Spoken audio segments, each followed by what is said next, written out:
My formative years in the 1970s, I grew up with the model of Lei Feng, and it's deeply ingrained in my character. I must help. And think about the Fan Pao example. I think it's a shame for a teacher to run away from his students during an earthquake.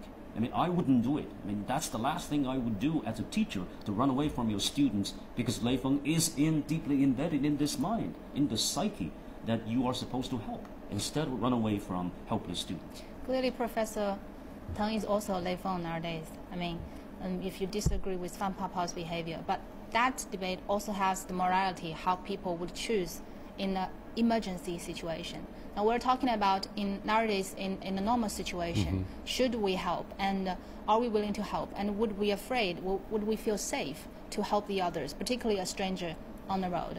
But isn't it a sense of irony for a person like Fan Pao to openly acknowledge that he was weak, he was a coward, and he escaped because he did not want to be killed by the earthquake?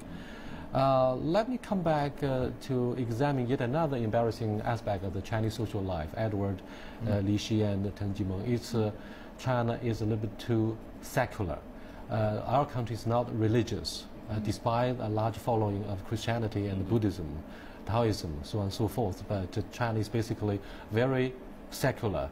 Does that also say a lot about the lack of sympathy in many cases? Li Xi? I think people have empathy, and people have sympathy. That's human nature. But the problem why people are being so indifferent nowadays, probably the first question is asked, what happened to the society? So the first thing maybe is, when we look at the social atmosphere, is there a social atmosphere to foster, to prosper this kind of spirit, to spread among common people? Jimeng? Well, I believe that it should be part of the human nature. I don't think that it's supposed to be a second nature, or you blame the society for the fault that you commit, for the mistake that you commit. It's you who is supposed to be mistaken, because you choose, like Fan Pao, who chooses the wrong path.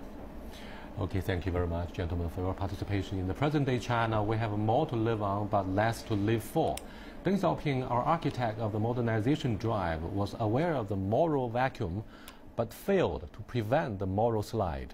Values and faith, the backbone of a civil society, are quietly brushed aside in the gold rush. Young people's frenzy to be individualistic and selfish tends to tear our social moral fiber. We do need decent motivations to inspire, but is Lei Feng the right choice? I'm Yang Wei. Bye for now.